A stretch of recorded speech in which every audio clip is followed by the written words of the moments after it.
ලංකාවේ දැන් අපි සාමාන්‍යයෙන් දකිනවා මේ අධිකරණය ස්වාධීනයි අධිකරණය ඇස් නැහැ කියලා කියන්නේ කවුද ඉස්සරහා ඉන්නේ බලවතෙක්ද දුබලෙක්ද සිංහලයෙක්ද දෙමළෙක්ද මුස්ලිම් අයෙක්ද කියන එක අධිකරණයට බලන්න අවශ්‍යතාවයක් නැහැ. අධිකරණයේ කන් විතරයි තියෙන්නේ.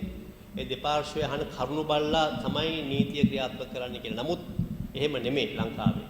අපි ලංකාවේ අධිකරණ ස්වාධීනත්වය ගැන කතා කරන්නේ අපේ ලංකාව හැමදාම අතීතකාමයෙන් ජීවත් වෙච්ච රටක් නේ.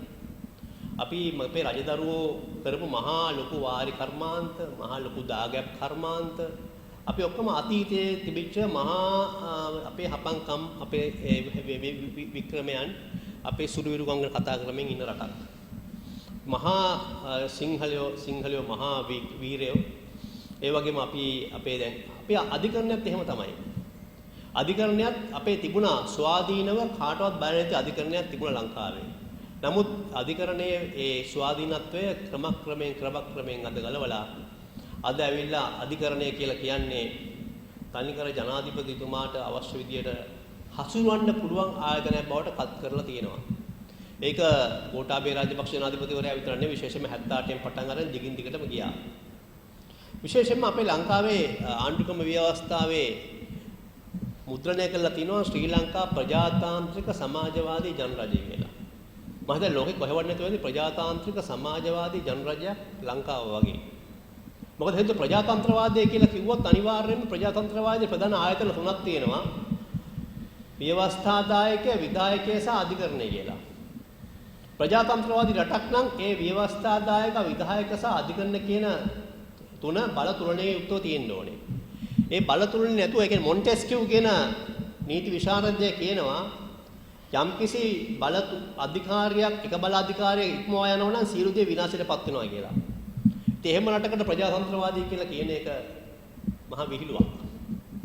ජේ.ආර්. ජයවර්ධන 78 ව්‍යවස්ථා හදලා ඒක ප්‍රජාතන්ත්‍රවාදී කියලා නම දැම්මට මේක ප්‍රජාතන්ත්‍රවාදී නෙවෙයි. මේක සමාජවාදී කියලා කියනවා. සමාජවාදයේ මූලික සංකල්පය තමයි සමාන අවස්ථා ලබා දීම, ඒ වගේම සම්පත් සමානව බෙදා දීම.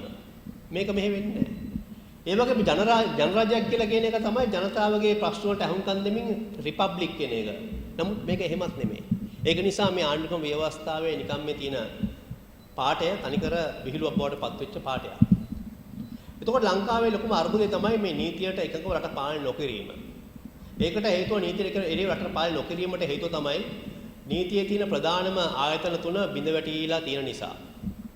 දැන් ඇවිල්ලා විපක්ෂ කට්ටිය අඬනවා මේ කොරෝනා අර්බුදය මර්ධනය කරගන්න බැරි වෙන වෙලා තියෙන වෙලාවේ ආණ්ඩුව විපක්ෂයට කතා කරන්නේ නැහැ. විපක්ෂය අදහස් අහන්නේ නැහැ. මම දැක්ක තිස්ස විතරණ හිටපු දැන් පාර්ලිමේන්තු මන්ත්‍රී හිටපු තාක්ෂණ ඇමති වසංගත රෝග පිළිබඳ විශේෂඥයෙක් එක්සත් ජාතීන්ගේ ලෝක සෞඛ්‍ය සංවිධානය පවා හිටපු විශේෂඥයෙක් එයාට කතා කරන්න නැහැ කියලා එයාත් අඬනවා. එතකොට එම් අඬන්න අවශ්‍යතාවයක් නැහැ. රටේ නීතිය ගරු කරනවා නම් රටේ නීතියක් තියෙනවා නම්. මොකද හේතුව අපේ රටේ නීති හදන ආයතන තමයි පාර්ලිමේන්තුව. ওই පාර්ලිමේන්තුවේ හදන නීති කවුරුත් ගණන් ගන්නවද? නැහැ. පාර්ලිමේන්තුවේ හදන නීති කැඩුවොත් පොඩි කෙනෙක් විතරයි නීති ක්‍රියාත්මක වෙන්නේ. දැන් පොදු උදාහරණය තමයි 2004 ලංකාවට සුනාමියක් ආවා. ලංකාව සාමාන්‍යයෙන් කාලයක් තිස්සේ ඔය අපේ දූපතක් නිසා අපි නොයෙකුත් ස්වභාවික උපද්‍රව අඩු රටක් විශේෂයෙන්. ඒකනේ අපි හැමදාම උදේ කියන්නේ මේක ලෝකේ වාසනාවන්ත රටක්, උතුම් රටක්, මේව නැහැ, අරව නැහැ, මෙව නැහැ කිය. නමුත් ඒ தත්ත්වය වෙනස් වෙනවා. මොකද ලෝකේ හැමදාම ස්වභාවදල න්‍යායය තමයි ලෝකේ වෙනස් වීම. ඒකත් එක්ක අපි ආවා. අපිට කලින් භූමිකම්පා තිබුණේ නැහැ. අපිට පස්සේ ලොකු ප්‍රශ්න තිබුණේ නැහැ. හැබැයි අපි අර 2004 සුනාමියත් එක්ක අපි අර ලොකු භූමිකම්පාවක් ඇති වෙලා ජාවා සුමාත්‍රා දූපත් පැත්තේ ලංකාවට සුනාමියක් ආවා. සුනාමිය ලංකාවේ ඇති වෙච්ච ලොකු ව්‍යසනයක්. මේ ලොකු ව්‍යසනය ඒ කාලේ මේ වගේ ව්‍යසනයක් ඇවිල්ලා තිබුණ නැති නිසා ඇත්තටම කාටවත් නීති හදාන්න තිබුණේ නැහැ ව්‍යසනයක් සම්බන්ධයෙන් අපි කටයුතු කරන්න ඕනේ කොහොමද කියලා. ඒ සුනාමිය ආපු මුල් දවස්වල ඒ කාලේ ජනාධිපතිනිය හිටියේ චන්ද්‍රිකා බණ්ඩාරන කුමාරතුංග ලංකාවේ හිටියේ නැහැ. ඒ කාලේ හිටියා නියම් බඩුවල් ලංකාවේ ජනාධිපති වගේ වැඩ බලන්න ඒ වගේ මේ කාලේ අගමැති මහින්ද රාජපක්ෂ මහත්මයා. ඒ පවුල උපතින්ම මොන වගේ පවුලක්ද කියලා විජේසිරි බෙලිගල පරිවර්තනය කරපු ලෙනාඩ් වුල්ෆ් ලියපු කෘතියක තියෙනවා මේ පවුල කොයි වගේ පවුලක්ද කියන එක හැඟවෙන එකක්. ඒක නිසා විජේසිරි බෙලිගල්ලේ කෘතිය අද ලංකාවේ හොයාගන්න කොහෙවත් නැහැ. ඔය හම්බන්තොට දිස්ත්‍රික්කයේ සදාකාලික අන්ධකාරයට හේතුව මේ පවුල. ඒ වගේම තමයි ඒ ලංකාව පාලනය කළේ. එතකොට ඒ දවස්වල හිටිය ලංකාවේ රාජ්‍ය නායකයා වශයෙන් වැඩ බැලුවේ මහින්ද රාජපක්ෂ.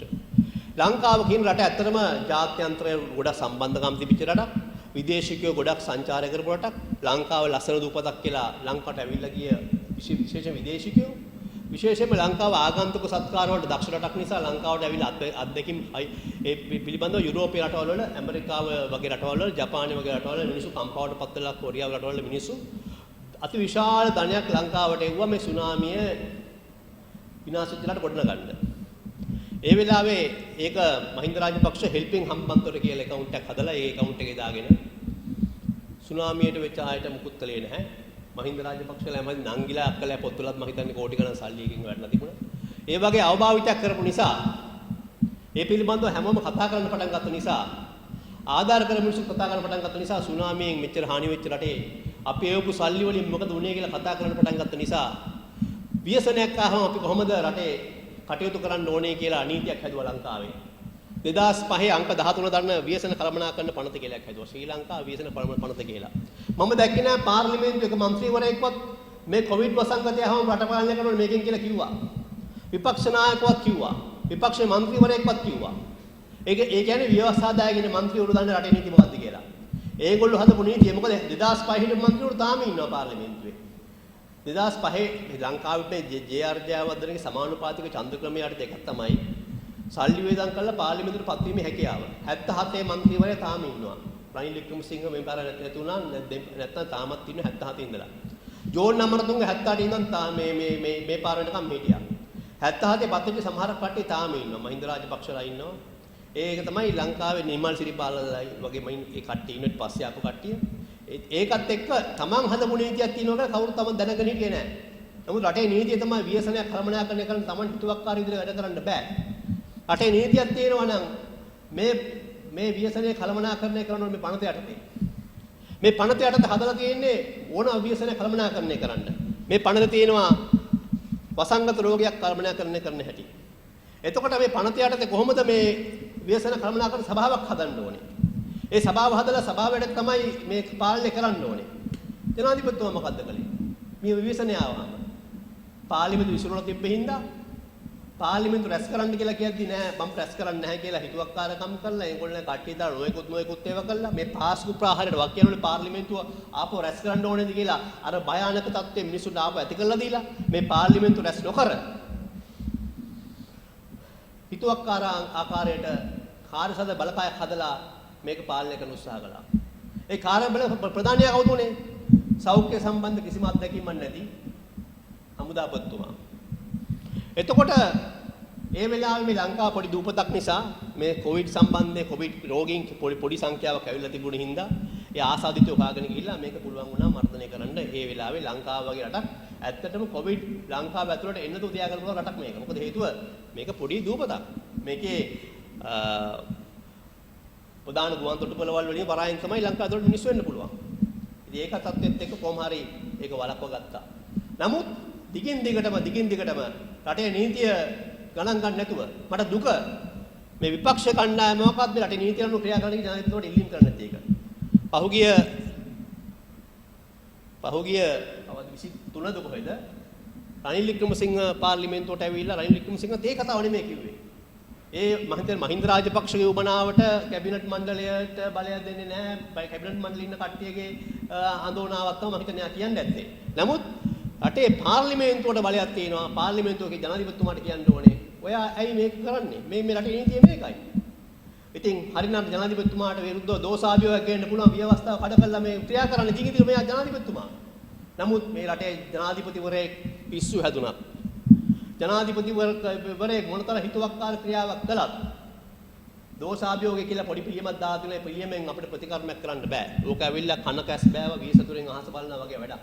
හේතුව දෝෂාභියෝගයක් අනිවාර්යෙන් පාර්ලිමේන්තුවේ බහුතරයක් අත්සන් කරන්න ඕනේ. බහුතරයක් අත්සන් කළා කතානායකතුමාට දෙන්න ඕනේ.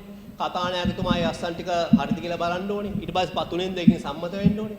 තුනෙන් දෙකකින් සම්මතලා ශ්‍රේෂ්ඨාධිකරණයට යවන්න ඕනේ. ශ්‍රේෂ්ඨාධිකරණය ඒක හරි කියලා ආපහු තුනෙන් දෙකක් ගන්න මේට ඔය කවදා කරන්න පුළුවන් කමක් නෙමෙයි. ජනාධිපතිවරයාගේ බලය තියෙනකොට ජනාධිපතිවරයා ඊට පස්සේ අපි දැක්ක ප්‍රේමදාස මහත්තයාට දෝෂාභියෝගය ආපු වෙලාවේ අන්තිමට කතා බාරගත්ත කතානායකතුමාම කියනවා නෑ මේ අස්සන් හරි නෑ කියලා කියනවා. අස්සන් බොරු අස්සන් කියලා කියනවා. මන්ත්‍රීවරුත් පස්සේ කිව්වා මේ අපි දන්නේ නැතුව අස්සන් කළේ කියලා. ඒ தත්ත්වේ නිසා ඉතින් මේ ජනාධිපතිතුමාව පාලනය කරගන්න කිසිම ක්‍රමයක් නැති නිසා හිතුවක්කාර පාලනය ලංකාවේ අරන් යනවා. මේ 2005 අංක 13 දරන විශේෂ කළමනාකරන පනත යටතේ රට පාලනය කරනවා නම් ඒකේ යටතේ හදන්න ඕනේ මේ මම හිතන්නේ මේක ඇත්තටම ගොඩ සාකච්ඡා වෙනා නෑ බොහෙවත් මේක වැඩිපුර. මම ඊයේද කොහෙද මන් හිතන්නේ මුජිබුර් රහමන් මන්ත්‍රීතුමා මේක ගැන කතා කළා මට ඇහුණා. ඊට අමතරව කවුරුත්ම කතා කළා. මම දවසක් මුජිබුර් මන්ත්‍රීතුමාට මේක ගැන කිව්වා. ඒක නෙමෙයි කිව්වද කියලා මන් දන්නේ නැහැ. කොහොම හරි ඊයේ මුජිබුර් මන්ත්‍රීතුමා කියනවා මට ඇහුණා මේක. මේ සභාවක් හදන්න ඕනේ.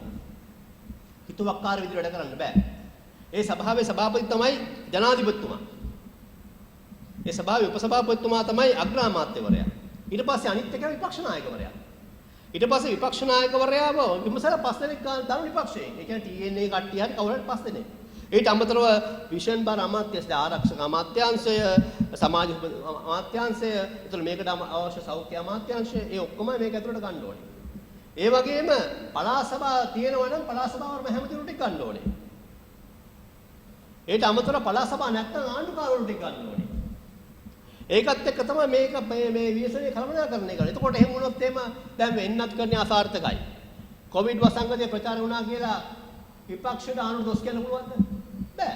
විපක්ෂයත් මේක ඇතුලේ ඉන්නවා. ඒතකොට හැම රාජ්‍ය නිලධාරියෙක්ම මේක ඇතුලේ ඉන්නවා. ඇමතිවරු ඉන්නවා. නමුත් ඒක නේද තමන් හිතවතුන් ගජමිතුරන් ටිකක් දාගෙන මේ කොවිඩ් මර්ධනය කරන්න කියලා ඒක සම්පූර්ණයෙන් අසාර්ථක වෙලා තියෙන්නේ. දැන් අපිට කොවිඩ් පිළිබඳව ආණ්ඩුවෙන් කියන සංඛ්‍යාලයක ජනතාව විශ්වාස කරන්නේ මරණ විශ්වාස කරන්නේ. ඒ වගේම ලෝකේ රටවල් දිනු රටවල් කොවිඩ් නැති ජීවිතයක් මිනිස්සු ලබා දෙන අවස්ථාවේදී එන්නත්කරණය කරලා රටවල් අරිමින් පවතින අවස්ථාවේදී අපිට කියන කොවිඩ් සමග ජීවිතයක් කියලා. කොවිඩ් සමග ජීවිත ගත කරන්න කොවිඩ් සමග ජීවිතය ගත කරන එක මා අපහසුත්වයක්. මේක පාලනය කරන්න හැකියාවක් තිබුණා. මොකද එන්නත්කරණය පිළිබඳ එන්නත්කරණය ප්‍රථමයෙන්ම නිති වේලාවට නිසි වේලාවට එන්නත්කරණය කළා නම් මේක අපිට පාලනය කරන්න තිබුණා. නමුත් ඒක කළේ නැහැ. ඒ වගේම එන්නත් ලබා ගැනීමේදී අපි දැඩි අපහසුතාවයටපත් වෙලා තියෙනවා. මොකද හේතුව අපේ ජාත්‍යන්තර සම්බන්ධකම් පිළිබඳව තියෙන අපේ ප්‍රශ්න නිසා වැක්සින් ඩිප්ලොමසි අප අසාර්ථක වෙලා තියෙනවා. වැක්සින් ඩිප්ලොමසි හොඳම උදාහරණය තමයි ජපානයෙන් අපිට ඇස්ට්‍රාසෙනෙකා පළවෙනි මාත්‍රාව ගහලා දෙවෙනි මාත්‍රාව ගන්න ලක්ෂ 6ක් ඉන්නවා. ඒගොල්ලන්ට ඇස්ට්‍රාසෙනෙකා දෙවෙනි මාත්‍රාව නැහැ. ඊට පස්සේ අපි ජපානයෙන් ඉල්ලුවාම ජපානය දෙන්නම් කියලා කිව්වා. ජපානය දෙන්නම් කියලා කිව්වට ජපානය අපිට දුන්නේ අපි ආණ්ඩුව කිව්වා ජනාධිපතිතුමාගේ පුද්ගලික ඉල්ලීම් මත ජපානය එකඟුණා කියලා. නමුත් ජපානය අපිට නොදී වියට්නාමයටයි තව රටකටයි දුන්නා නොමිලේ තායිවන්. ඒ මොකද ඒ ඩිප්ලොමසියේ අසාර්ථකත්වය මේ චීනු මේ රටේ දනන දැගලිලත් එක්ක ජපානය අපිට උදව් කරන්න කැමති නැහැ. මොකද හේතුව ලංකා ඉතිහාසයේ සංවර්ධන ව්‍යාපෘති වලින් ඉතාමත් සාර්ථකව අපිට මේ ජපානයේ ඉතාමත්ම මේ පරිත්‍යාගශීලී ලෙස අවුරුදු 40කින් ණය ගෙවන්න ඉතාම සුළු පොලියකට ලබා දීලා අපේ ප්‍රවාහන ප්‍රශ්න විසඳන්න ආපු සැහැල්ලු දුම්රිය ව්‍යාපෘතිය චීනි උමනාවට අපි අහෝසි කළා. ඒකේ මේ සම්පූර්ණ වැඩ ආරම්භ කළා. ඒ ව්‍යාපෘතිය අසාර්ථකත්වය මොකක්ද කියලා පෙන්වන්න නැතුව චීනේ බලපෑමට අවලංගු කළා. ඒ වගේම ලංකාවට ගොඩක් උදව් කරන රට තමයි චීනේ. මේ ජපානය. ජපානයේ ලංකාවට සෑහෙන ආදාන කරන රටක්. නමුත් ඒගොල්ලන්ව කිසි ලෙසකින් ගණන් නොගෙන චීනයේ උමනාව මත මේ කරපු දේවල් නිසා අපිට වැක්සින් ඩිප්ලොමසි එක අපේ අසාර්ථක නිසා අපිට වැක්සින් නැහැ. එතකොට අපිට ජර්මනියෙන් දෙන්නම් කියලා කිව්වා. ස්විට්සර්ලන්තයෙන් දෙන්නම් කියලා කිව්වා. නමුත් ප්‍රංශයෙන් කිව්වා තාමත් නැහැ. ඒක නිසා අද අපිට වෙලා තියෙනවා ඇස්ට්‍රාසෙනෙකා පළවෙනි මාත්‍රාව ගහපු අය කලවම් කරලා වෙනත් මාත්‍රාවක් ගහගන්න වෙලා තියෙනවා. ෆයිසර් කියලා කියනවා. ඒ වගේම තව මොඩර්න කියලා කියනවා. නමුත් ඒ වගේ ෆයිසර් එන්නත් ලංකාවට ගෙනල්ලා ගහගන්නේ කොච්චර ප්‍රායෝගිකද කියන ප්‍රශ්න තමයි තියෙන්නේ. මොකද අති විශාල ඍණ අගයක සීත කාමර තියෙන්න ඕනේ. ඒ වගේම ප්‍රවාහනය ප්‍රශ්න තියෙනවා. ඒක නිසා මම හිතන්නේ මේවත් තව කල් ඇර මේක මේ කාල්ගත කරන්න කරන උපක්‍රමය නිසා මම හිතන්නේ නෑ මේක කරන වැඩක් කියලා. ඒ වගේම දැන් තව එකක් තමයි මේ චීනෙන් වැක්සින් ගැනීමත් ලොකු ජාවාරම්භකට පත් වෙලා තියෙනවා. දැන් චීනෙන් කියනවා අපේ ලංකාවේ මේ සයිනෝවැක්ස් එන්නතක් ලංකාවේ හදනවා කියලා කියනවා. ඒ එන්නතේ මිල ගණන් සම්බන්ධයෙන් කතා කරන්න බෑ කියලා කියනවා.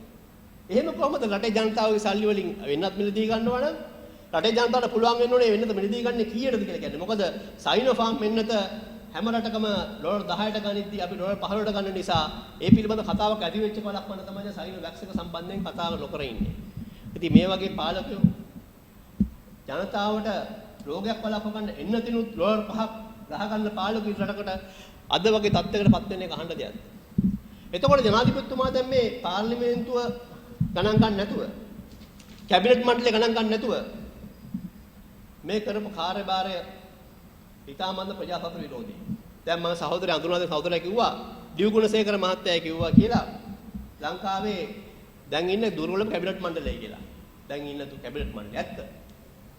මොකද වරායහා නාවික අමාත්‍යාංශය ජයාර්ජාවදන මහත්තයා කාලේ හිටියේ ලලිතතල මුදලි මහත්තයා. දැන් ඉන්නේ රෝහිත අබේගුණවර්ධන මහත්තයා. ඒ වගේම විදේශ ඇමතිවරු රේසි හමීඩ් වගේ කාටවත් බය නැති ජාත්‍යන්තරය සම්බන්ධකම් ඇති කරන්න පුළුවන් ඇමතිවරේ. දැන් ඉන්නේ මහින්ද රාජපක්ෂ නැගිට්ටාම බිම වැටෙන දිනේෂ් ගුණවර්ධන. එතකොට දැන් කවුද මහා මාර්ග ඇමති ඉන්නේ? මහා මාර්ග ඇමති ඉන්නේ කතා කරන්න දෙයක් නැහැ. දැන් කවුද කෘෂිකර්ම ඇමති ඉන්නේ?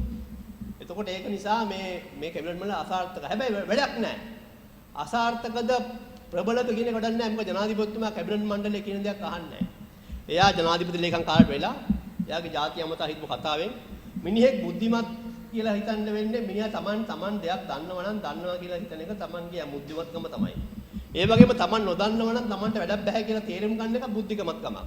හැබැයි තමන්ට වැඩ බැරි වෙලා තමන්ට මුකුත් බැරුව තමන්ට පුළුවන් කියලා කියන එක තරම් මෝඩෙක් ලෝකෙ කොහෙවත් නැහැ. ජනාධිපතිතුමත් එහෙම තමයි.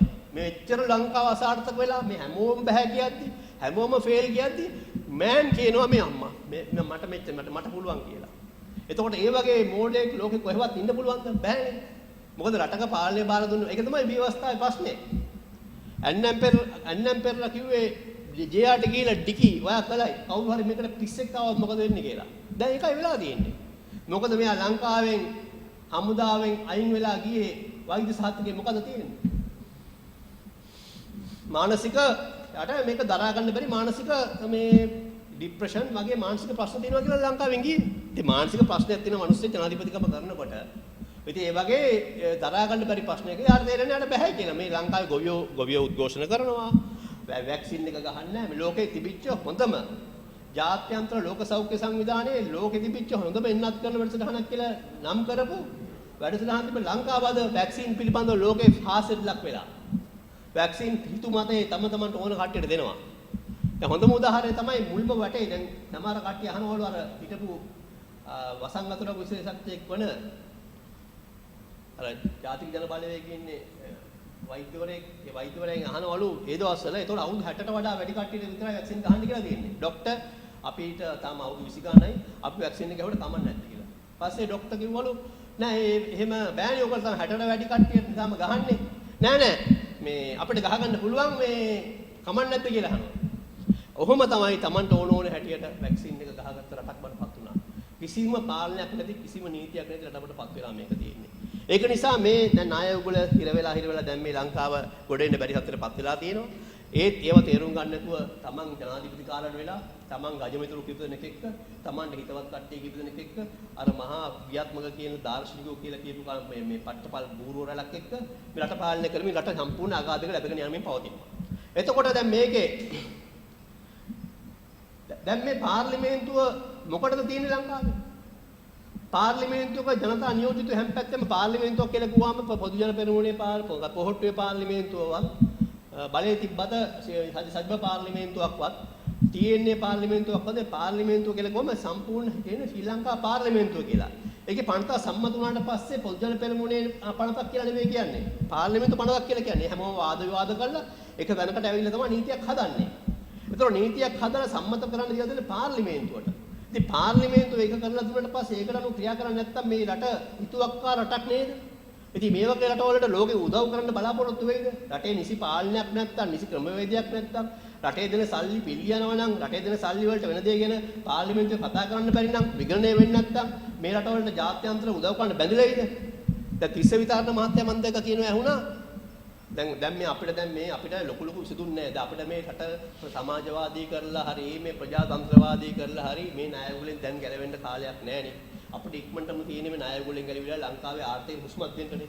ඒකට දැන් තාමත් මේ චීනෙත් එක්ක ගිහිල්ලා මේ වැඩේ හරියන්නේ නැහැනේ. ඒක නිසා අපිට ඇත්තටම යන්න වෙනවා ජාත්‍යන්තර මුල්‍ය අරමුදල ලෝක බැංකුව ආසියානු සංවර්ධන බැංකුව වගේ ඒවට.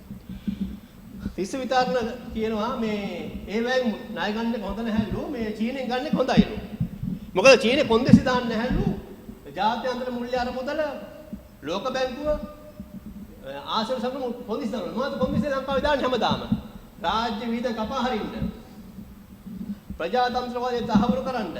ප්‍රසම්පාදන ක්‍රියාවලියක් මේ යොමු කරන්න. ආණ්ඩුවේ ව්‍යාපෘති කරන ප්‍රසම්පාදන ක්‍රියාවලියක් කරන්න. විගණනය ඇති කරන්න.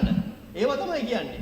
ඒවා කියන එක කියනවා ජාත්‍යන්තර මුල්‍ය අරමුදලේ ලෝක බැංකුවේ ප්‍රශ්න තියෙනවා. මොකද නමුත් ඒව හැදිලා තියෙන්නේ මේ හැම රටකින්ම යම් නියෝජන තියෙන යම් ආයතන. ඒ බැලුත් නොගෙන ඉන්න පුළුවන් නම් හොඳයි. නමුත් දැන් මේ වෙලා තියෙන එකෙන් චීනෙන් ණයට අරගෙන චීනෙන් මේ අපි අමාරු දාලා තියෙන එකකින් අපි ගැලවෙන්න කොහෙද ක්‍රමයක් තියෙන්න ඕනේ. එතකොට අපි ඒවට යන්න කැමති නැහැ. දැන් GSC+ වලත් මොකද කිව්වේ? GSC+ ගන්න වෙනකොටත් කිව්වා අපි දැන් මේ පාරන කට පොඩ්ඩක් සැරව අඩු වෙලා 2015ට ඉස්සෙල්ලා GSC+ අහුසිරලා කිව්වේ අපේ රටේ ස්වාධීනත්වයට අපේ රටේ භෞමික අඛණ්ඩතාවයට මේ උල්ලංඝනය කරන ආකාරයේ කොන්දේසි වල අපි වෙන්නේ නැහැ කියලා. මොකක්ද ආපු කොන්දේසි? GSC+ වලට කලින් සැරේ දාපු කොන්දේසි තමයි ලංකාවේ තාම නීතිඥවරයෙකුට පොලිසියට සැකකරු කරගෙන ගියාම නීතිඥ නියෝජනය කියන අයිතියක් නැහැ. ඒක ලංකාවේ නීතියෙන් ලබා දීලා නැහැ. අපි මට කතා කළොත් එහෙම කවුරු හරි මගේ සේවාදායකයෙක් මම පොලිසියට ළඟ ගිහලා දිනවා එනවාද කියලා හව මම බෑ කියනවා. මගේ හිතවත් OIC මහත්තයා කිව්වොත් මම කියනවා හා එන්නම් කියලා. නැත්තම් මොකද මට අයිතියක් නැහැ. ඒ OIC මහත්තයා හිතවත්කම තමයි මම ගිහලා මොනවද කරගන්න පුළුවන් වෙන්නේ. නමුත් ඒක කිව්වා අපේ රටේ අපරාධ නඩු විධාන සංග්‍රහය සංශෝධනය කළා. ඒ GSC+ කලින් සැරේ මහින්ද රාජපක්ෂලා කලින් සැරේ දෙන්න නැතුව ඉන්නේ ඔයගොල්ලෝ යෝජනා ටික තමයි ඒවා. ඒක සංශෝධනය කරන්න කියලා. ඒක අපේ රටේ ජනතාවගේ පරමාධිපත්‍යයට භෞමික අඛණ්ඩතාවයට කැල්ලක්ද? ඊට පස්සේ තව කතාවක් කිව්වා මේක ත්‍රස්තවාද වැයකින් පනත පිළිබඳව සාකච්ඡා කරන එක යටතේ තමයි හැමෝම Taman හිතු කට්ටිය ගිහිල්ලා දාන්නේ. ඒතකොට ඒක සංශෝධනය කරලා ඒක නීති සංශෝධනය කරන්න කියලා කිව්වා. ඒවත් එක්ක තමයි මේ රට මේ කිව්වේ මේ GSC+ දැන් මේ තත්ත්වයට දැන් ඇවිල්ලා තියෙනවා. මේ රටේ මානව හිමිකම් ක්‍රියාත්මක වෙන්නේ නැහැ. මේ රටේ හිතුව ආකාරයේ මිනිස්සු රක්ෂිත බන්ධනාගාර ගත කරනවා. ඒ දැන් පාස්කු ප්‍රහාරයේ මේ පාද හොඳටම කිව්වා. දැන් පාස්කු ප්‍රහාරයේදී දැන් මේ නීති ක්‍රියාත්මක කරන්න යනවා කියලා කිව්වනේ. දැන් සඳා උසාවිය කියනවා මේ අසාස්සාලිට අධිචෝදනා ගොනු කරනවා කියලා. අසාස්සාලි අධිචෝදනා ගොනු කළාම කොහොම මිනිස්සු හිතනවානේ පාස්කු ප්‍රහාරය ඒකට පොඩ්ඩක්වත් සම්බන්ධ නැහැ. අසාස්සාලිගේ තියෙන්නේ අර මොකද්ද ප්‍රකාශයක් කරපු එකක් තමයි මේ කියන්නේ මේ ත්‍රස්තවාද වැළැක්වීම පනත සහ එතකොට අර මාවනේ බුදු පිළිම කතන්දරේ පොඩ්ඩක් යාට සම්බන්ධ කරලා දාලා තියෙනවා. ඒ වගේම ICCPR ඇක්ට් එක යටතේ ජනතාව අතර ભેද ඇති කරන ආගමික වශයෙන් ભેද ඇති කරන ප්‍රකාශයක් කළා කියලා. නමුත් පොදු ජනතාව අතර මතය යන්නේ මේ පාස්කු ප්‍රහාරයට ඉන්න කට්ටිය තමයි මේ ඉන්නේ කියලා. ඒ වගේ තනිකරම රැවටීමේ පාලනයක් අරගෙන යන්නේ. ඒක නිසා මේ தত্ত্বය අපි හොඳට තේරුම් ගත යුතුයි. ඒක නිසා මේ රටේ දැන් මේ ප්‍රශ්න කියන ඒවා ඉවරයක් නැහැ. හොඳම උදාහරණය තමයි දැන් අපි කතා කරන ඕනේ දැන් ෆාදර් කතා කළා දැන් පර්ල් නෞකාවේ ප්‍රශ්නය කියලා බලන්න. නෞකාවේ ප්‍රශ්නේ කිසි දෙයක් නොදන්න මිනිස්සු ඔක සරලව ගන්නෙ. ඇයි ලංකාවට ගෙනාවේ කියලා අහනවා. ලංකාවට ගෙන්න ගත්ත කියලා අහනවා. නෞකාවට ගෙන්න ගන්න ඕනේ. දැන් මොකද හේතුව ලංකාවේ වරාය තියෙන්නේ ජාත්‍යන්තරව දැන් අර නැව ප්‍රතික්ෂේප කරන වරායල් දෙකක් තියෙනවානේ. ඉන්දියාවේ එකයි තව කොහෙද මන්ද වරායල් දෙකක් ප්‍රතික්ෂේප කළානේ. අපිට බෑ කියලා. නමුත් අපිට බෑ කියන්න බෑ. අපි ඉන්නේ ඊට වඩා ගොඩක් උඩින් 21 වෙනි තැන තියෙන්නේ අපි. අපි ඇවිල්ලා ප්‍රතිනවගත කිරීමේ වරායක් වශයෙන් ලෝක කීර්තිය දිනාගත්ත වරායක්. 2017 අවුරුද්දේ අප්‍රේල් මාසේ කොළඹ වරායට නැවක් එනවා. මේ වගේ පොඩි නැවක් නෙමෙයි. 20000ක් එක නැවක් එනවා. ඒ නැව ගිනි ගන්නවා. නැව ගිනි ගත්තාම වරාය අධිකාරිය කටේ දිරණ කළා වරාය ඇතුළේ නැව අරගෙන ඇවිල්ලා ඒ 20000ම බාලා නැවේ නිවලා නැව පටවලා අරිනවා. ඒකෙන් ලංකාවේ වරායට ලොකු කීර්තියක් ඇති වෙනවා 2017 ඒ කරපු වැඩි. දැන් මේක පොඩි නැවක්. මේකේ දුමක් විතරයි ගියේ. මේ දුමක් විතරයි අපිට ප්‍රතික්ෂේප කරන්න බෑ අපේ එනකොට අපේ නම් තත්ත්වෙත් එක්ක මොකද අපි ජාත්‍යන්තර සම්මුති ගොඩකින් බැඳලා ඉන්නවා. අපි බැරිලා ප්‍රතික්ෂේප කරන්න අපේ නැවේ අපේ වරායේ මේක පහළ වැටෙනවා. ඒක නිසා මේක උනේ මොකද්ද? මේක තීරණය ගන්න පරක්කු වෙච්ච එක. වරාය අධිකාරිය ඉස්සර හිටපු වරාය ඇමතිවරු වගේ නෙමෙයි දැන් ඉන්න වරාය ඇමති.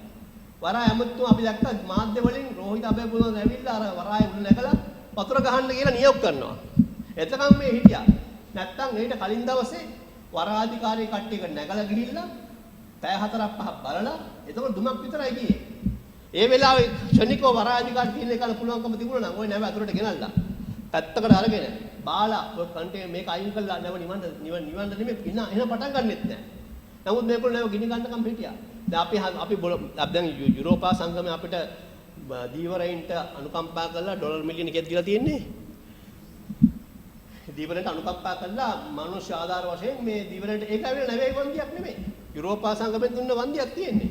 හැබැයි නැවෙන් හරියට නීති කටයුතු කළොත් මේගොල්ලෝ කයිය ගැහුවට ඔය ජාත්‍යන්තර බේරුම් කරන කඩියොත් අපිට නැවට ගෙවන්න වෙනවා. මොකද හේතුව අපේ වරාය අධිකාරී පැත්තෙන් ලොකු අඩුපාඩු සෑහෙන්න වුණා. ඒක තමයි වරාය අධිකාරී නොඑක් විකාර කතා කියන්නේ. නැවේ තිබිච්ච අර මේකේ සමහරක් ඊමේල් මකලා දැන් ඊමේල් මැකුවයි කියලා එක පැත්තක් ඊමේල් මැකුවට ඊමේල් එකක් යවන කෙනෙක් ඉන්නවා ඊමේල් ලබා ගන්න කෙනෙක් ඉන්නවනේ. ඒක නිසා මේ තනිකර මේ පාලනේ අසාර්ථක භාවය තමයි පර්ල් නෞකාවේ ගින්නත් මේ ගිනි කියන යට යන්න ඔක්කොම හේතුව. මොකද මේ වගේ නෙවෙයි අපි නිවල තියෙන්නේ.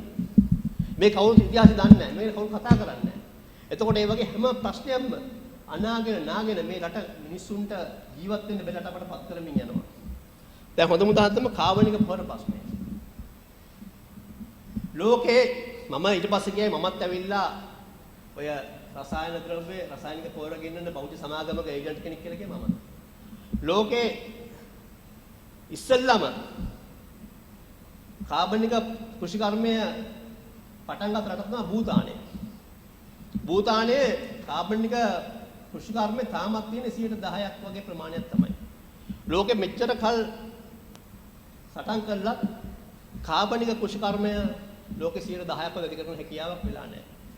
අපේ මේ පෘථිවි තලයේ 75%කට වඩා තියෙන්නේ මුහුද. අපේ බිලට ජනතාවට ඉතාමත් සුළු ඉඩම් ප්‍රමාණයක් තමයි තියෙන්නේ. ඒ සුළු ඉඩම් ප්‍රමාණය වගා කරන්න හට් විප්ලව ඇති ගන්න තමයි මේ රසායනික පොර ක්‍රමය ඇති කළේ. මේකේ ඇවිල්ලා මේ පාවිච්චි කිරීමේ ලොකු අර්බුදයක් තියෙන්නේ. පොර වර්ග දෙකක් තියෙනවා මේ රසායනික පොරයි කාබනික පොර කියලා නෙමෙයි. ස්වභාවික පොරයි කෘත්‍රිම පොරයි කියලා දෙකක් තියෙනවා. ඒක කාබනික කියලා කියනවා ස්වභාවික පොර. කෘත්‍රිම පොර කියලා කියන්නේ ඕනම ශාකයක් හැදෙන්න කාබනිකව හරි කෘත්‍රිමව හරි දෙන්න ඕනේ යම් පෝෂකදායක කොටස් කීපයක් තියෙනවා. ඒ පෝෂකදායක කොටස් ලැබුණ නැත්නම් ශාකය මැල වෙනවා. ශාකයට ඵලදායී වෙන්නේ නැහැ. ශාකයට අවශ්‍ය දේ ලැබෙන්නේ නැහැ. ඒතකොට ඕක තමයි එළියෙන් දෙන්නේ. දැන් ලංකාවේ ආහාර විසයි කියලා කිව්වට ලෝකේ හොඳම ආහාර, ලෝකේ හොඳම දීර්ඝකාලීන මිනිස්සු ජීවත් වෙන ජපානයේ වගේ රටවල් වල, වගේ ජර්මනිය, ස්විට්සර්ලන්තය, ඕස්ට්‍රියාව හොඳටම කෘෂිකාර්මික රටවල්. ඒ හැම රටක්ම කරන්නේ මේ රසායනික පොර භාවිතය කරලා. ලංකාවේ තියෙන ප්‍රශ්නේ තමයි මේ නොමිලේ දෙන හින්දා සහනාධාර හින්දා වැඩි අවභාවිතය.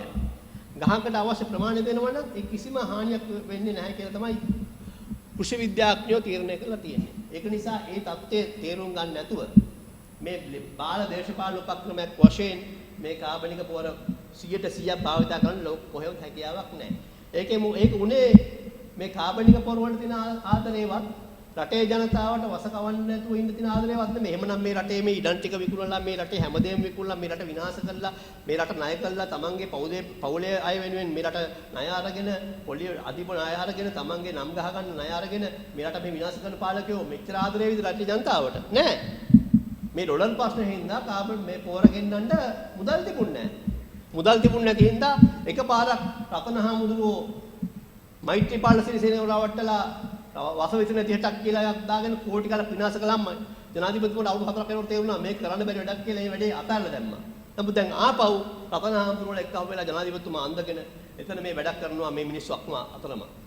ඒ වගේම චීනය වගේම බහුජාතික සමාගම් දැන් විශේෂයෙන්ම පහුගිය කාලේ මේගොල්ලෝ ආව හැටිය ජනාධිපතිතුමාගේ හොඳ කජමතුරෙක් ඉන්නවා නිස්සංග සේනාධිපති කියලා.